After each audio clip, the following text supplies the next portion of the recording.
Assalamualaikum warahmatullahi wabarakatuh. Kembali lagi dengan saya Dito Olivia dari kelas TKJ 1 akan melanjutkan menjelaskan modul 12 mengenai routing.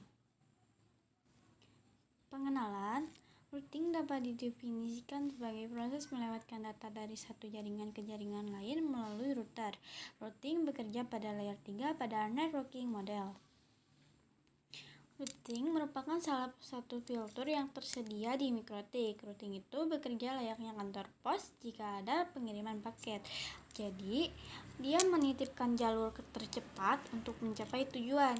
Routing itu proses penelitian jalur terbaik.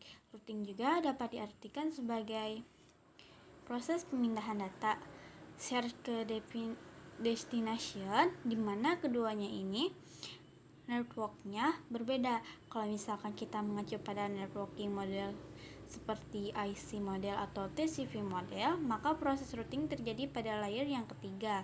Lalu networking device itu ada router, switch. Nah, kalau misalkan switch itu menghubungkan banyak router atau perangkat pada satu network yang digunakan untuk menghubungkan banyak perangkat yang pada network yang berbeda. Jadi, routing dapat didefinisikan sebagai proses melewatkan data dari satu jaringan ke jaringan lain melalui router. Klasifikasi routing.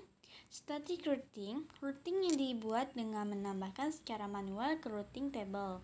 Dynamic routing yang dilakukan dengan melakukan enable fungsi protokol pada router tersebut, maka secara otomatis router akan mencari jalurnya sendiri.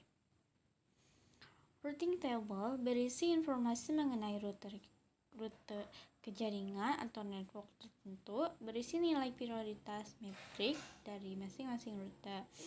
Routing table terbentuk dari yang pertama, semua rute yang berasal dari Dynamic Routing Protocol. Yang kedua, semua rute untuk network yang directly connected ke router. Yang ketiga, konfigurasi tambahan static rute.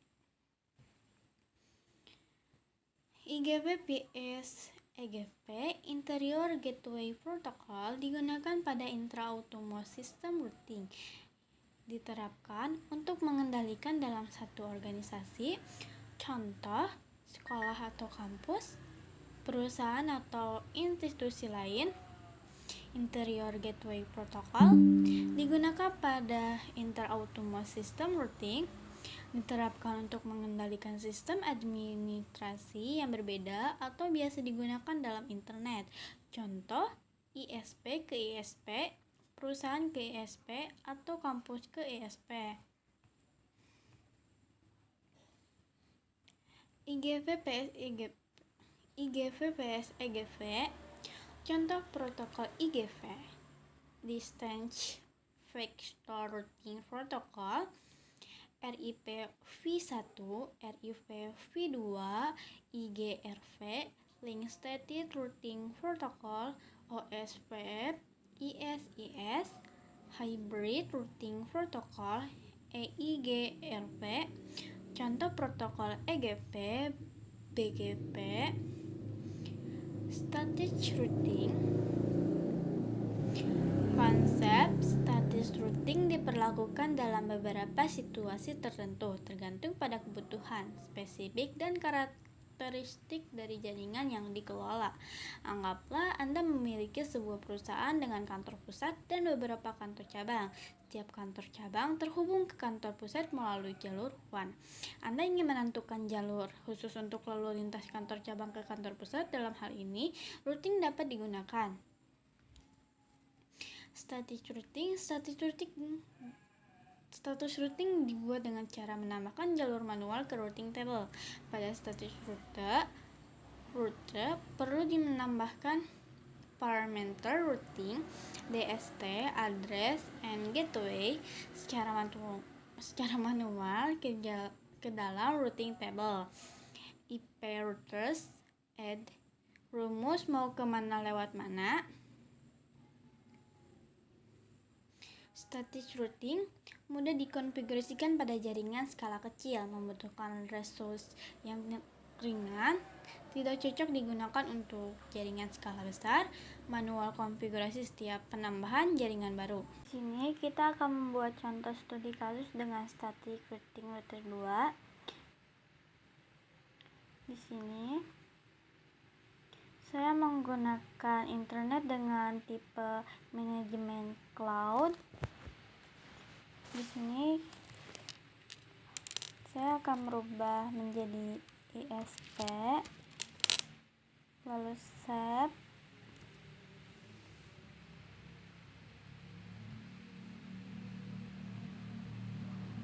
Di sini saya akan menambahkan mikrotiknya dulu yang satu lagi.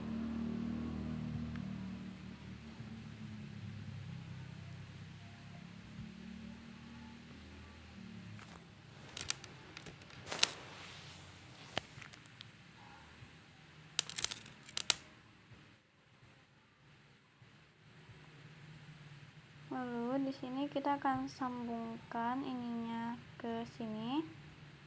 Lalu save. Tidak lupa kita nyalakan juga mikrotiknya.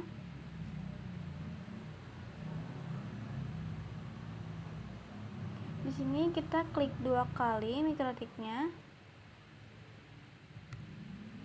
Nanti akan muncul seperti ini.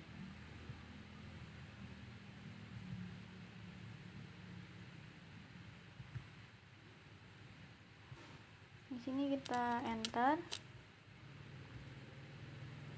Lalu di sini kita ketik admin. Lalu enter. Lalu di sini enter lagi. Lalu di sini kita ketik N. Lalu passwordnya kita skip aja, jadi kita klik Ctrl C.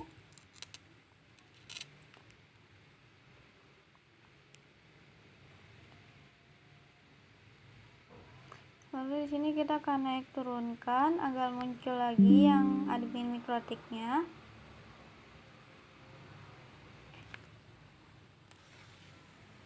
Lalu di sini kita perbesar.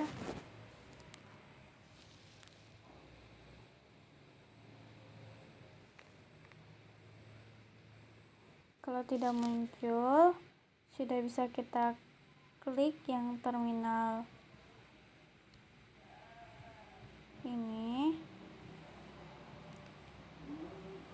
Lalu enter 3 kali. Lalu di sini kita ketik IP address, print, lalu enter.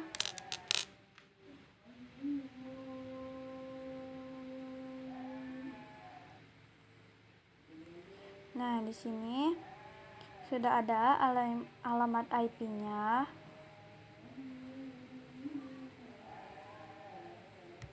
Lalu di sini kita sambungkan mikrotik yang ini ke sini.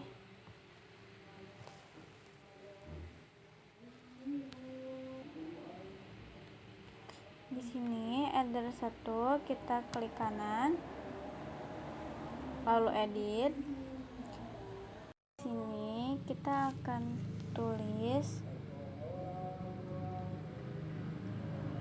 alamat IP-nya yang tadi.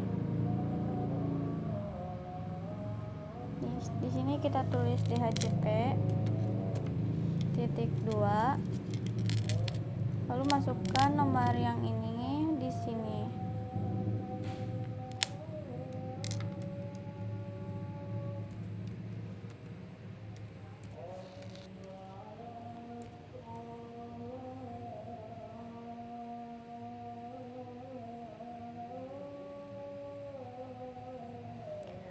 Ujungnya kita tambah X, lalu apply.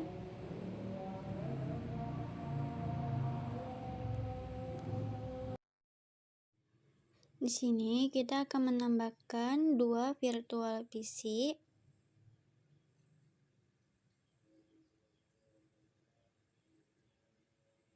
lalu save.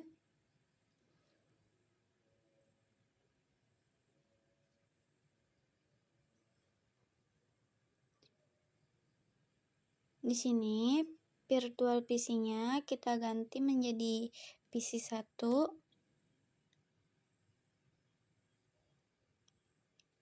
dan PC 4-nya kita ganti menjadi PC 2. Lalu kita sambungkan PC 1 dan PC 2 ke Mikrotik.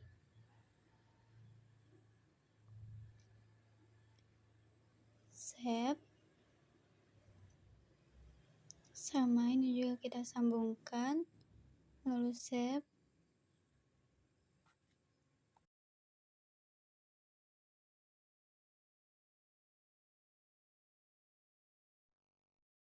Ini kita tambahkan IP asli yang ada di Mikrotik, klik kanan, pilih teks, lalu tambahkan IP yang tadi yang ada di terminal.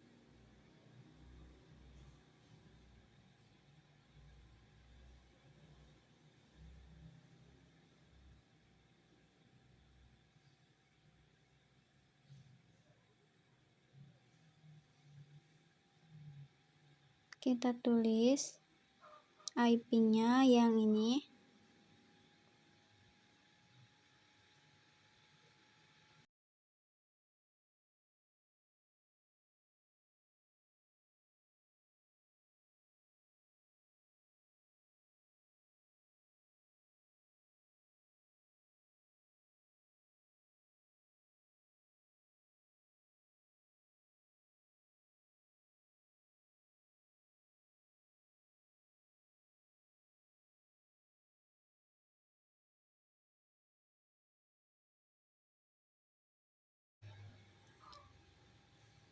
Lalu di sini kita paskan di sini.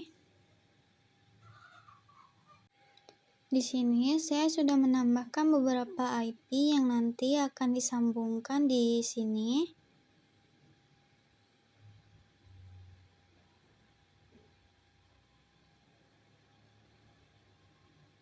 Yang ini kita taruh di sini.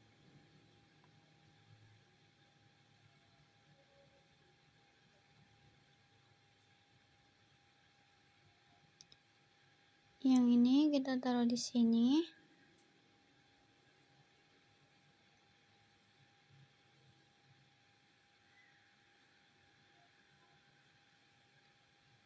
Yang ini kita taruh di sini, di bawah ini.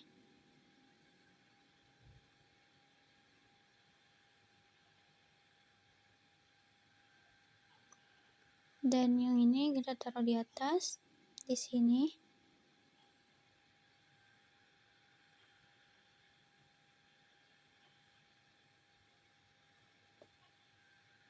Ini juga sama di atas.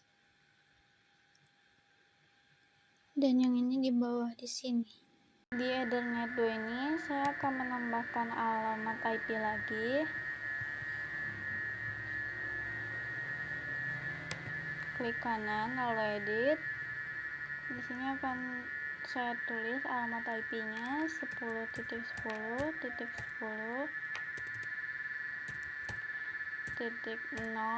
lalu apply. Di sini saya akan menambahkan alamat IP lagi. Klik kanan lalu edit 192.168.1.0 lalu apply lagi.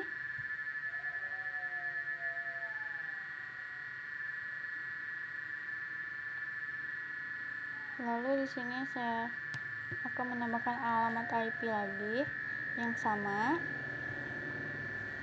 Edit.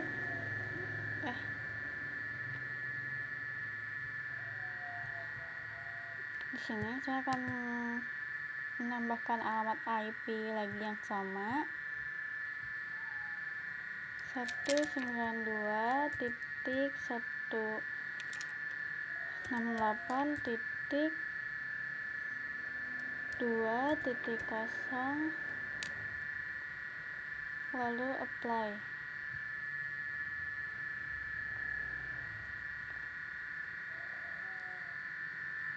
Nah, di sini saya sudah menyelesaikan tugas saya.